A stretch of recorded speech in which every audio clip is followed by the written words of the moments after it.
Numbers released in January 2020 show that Arvada's population continues to grow. In fact, we're the 7th largest city in Colorado, with a 2018 population of 120,492. That's a 13% increase since 2010.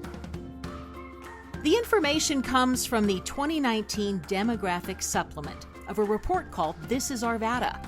What else does it tell us? Our town is aging. 38% of Arvadans now fall into the 50-plus age group. It's a category that has grown since 2010, and the trend is expected to continue as baby boomers age.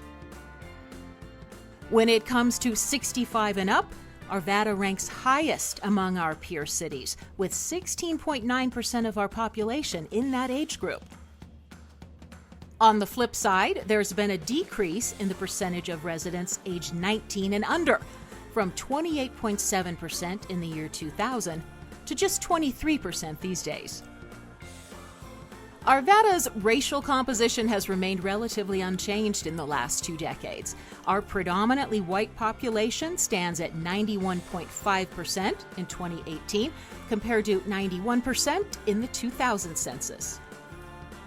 When it comes to ethnicity, 14.4% of residents identified as Hispanic or Latino, up from 9.8% in the year 2000. Arvada's average family size has remained pretty steady at 3.02 members. But the proportion of family households is smaller. 25.5% are now one-person households. That's a 17% increase over the year 2000. Our median household income comes in at $80,055, putting us third, just behind Highlands Ranch and Centennial, and above the state median income of $68,811. Poverty levels in Arvada are lower than our peer cities. Approximately 3.6% of our families are below the poverty level. When it comes to employment, 46% of Arvadans work in management, business, science, and arts professions. That's up from 36% in the year 2000. 22% are in sales and office roles, and 15% are in service occupations. Of all the housing types, 71.1% are single-family detached homes. Arvada ranks just behind Highlands Ranch and Centennial in that proportion.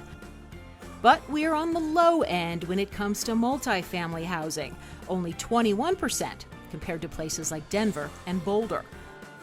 We still love our cars.